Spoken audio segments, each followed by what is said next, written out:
Now let's talk about probably the most important piece, if not the most powerful one, in chess, and that is, of course, the king.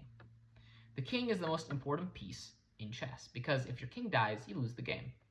Now in normal chess, there's a rule called check, which basically means if your king is being threatened, that's not a legal state to keep the board in. So for example, let's say my king has somehow managed to get out here. You know, he's wandering around.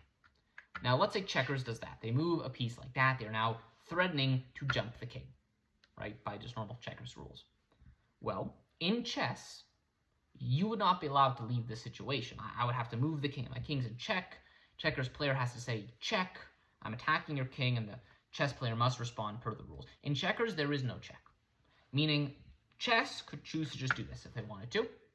And checkers could just ignore the king, but you know, I don't know why they would do that, unless they're taunting you. And so they would capture the king, at which point checkers would win the game. Even though check does not exist, your king is just as important, and you have to be just as careful to not let him get killed.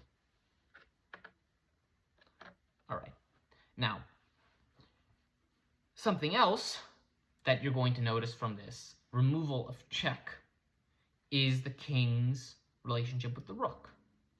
Now, in chess, if the king or rook have not moved yet and there are no pieces blocking them, so for example, if there's a piece here, these two cannot do what's called castling. I'll show that in a minute.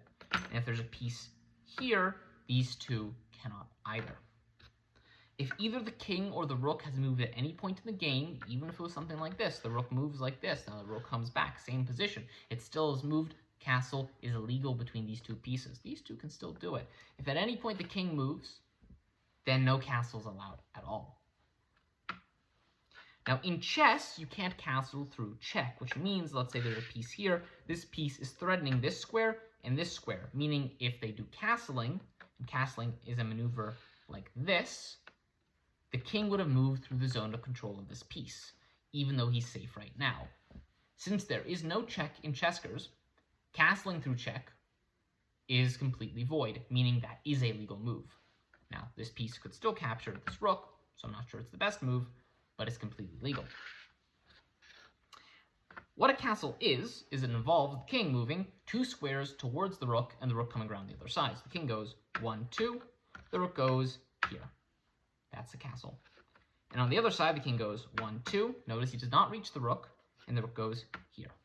This is called a long castle, because it's longer, and this is a short castle. You're not going to guess this, because it's shorter. But how does the king himself move, you might be wondering, because that's kind of important for most pieces. Well, the king is basically like a very sad queen.